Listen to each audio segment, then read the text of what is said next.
علیہ وسلم کا فرمان، یہ صحیح بخاری کے اندر ہے، صحیح مسلم میں بھی ہے۔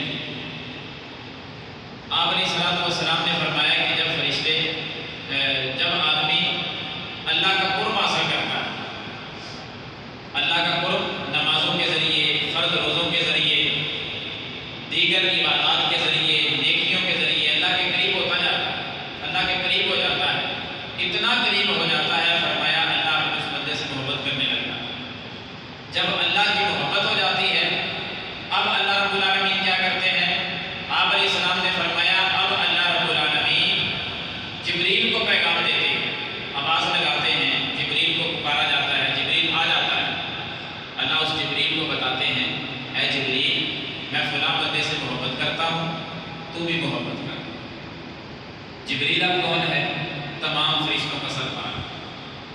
اللہ جبریل کو بلا کر کہتے ہیں کہ میں اپنے اس بندے سے اس کا تعارف کرواتے ہیں، نام بتاتے ہیں، جو زمین پر ابھی زندہ ہے، میں اس سے محبت کرنے لگ گیا ہوں، اے جبریل تو بھی محبت کر۔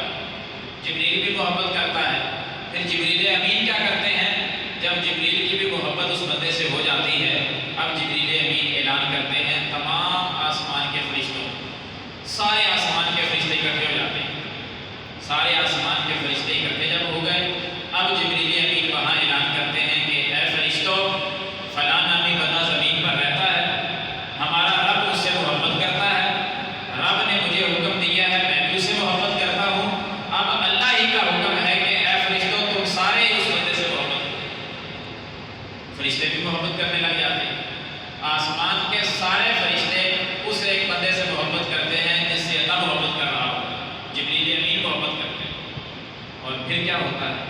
اگلی بات اللہ کے رسول صلی اللہ علیہ وسلم نے یہ بیان فرمائی، فرمایا ثم یوضع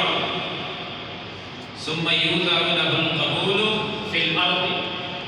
اب اس کی جو محبت ہے نا اس بندے کی، وہ اللہ تعالیٰ زمین پر نازل کر دیتا ہے۔ پہلے اللہ نے محبت کی، پھر جبریل نے محبت کی، پھر سارے فرشتوں نے محبت کی، پھر اللہ نے اس محبت کو زمین کی طرف اتار دیا۔ اب ساری زمین والے، محلے والے، گلی والے، علاقے والے اس بندے سے محبت شروع کر دیتے ہیں، پیار شروع کر دیتے ہیں کہ یہ بندہ اچھا ہے۔ حقیقت میں کیا ہے؟ نوری ملائکہ نے محبت اس بندے سے شروع کر دی ہے۔ اور انہوں نے کیوں شروع کی ہے؟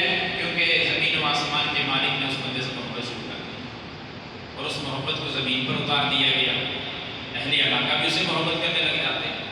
اس حدیث سے یہ بات معلوم ہوئی کہ فرشتے بندوں سے محبت کرتے ہیں، لیکن کب کرتے ہیں؟ جب رب محبت کرتا ہے۔ اور رب کب محبت کرتا ہے؟ جب فرائض کی ادائیگی ہو، سنن کا اہتمام ہو، نوافل کی پابندی ہو، جب ہم نیکیوں میں قدم بڑھاتے چلے جائیں۔ ہمارا رب بھی محبت کرتا ہے، جبریل بھی محبت کرتا ہے، فرشتے بھی محبت کرتے ہیں، اور اہل علاقہ بھی محبت کرتے ہیں۔ فرشتوں کی محبت کے انداز کون کون سے ہیں؟ وہ بہت زیادہ ہے کہ فرشتے محبت کس طرح کرتے ہیں۔ یہ بھی تو پتہ چلے کہ فرشتے کبھی ہم نے دیکھے نہیں، فرشتے ہمارے پاس کبھی آئے نہیں، فرشتوں سے کبھی ہماری گفتگو نہیں ہوئی، تو فرشتوں کی محبت ہوگی کس طرح؟ تو آج کے خطبے میں چند باتیں میں آپ کے سامنے رکھوں گا اس عنوان پر کہ فرشتے جو ہے نا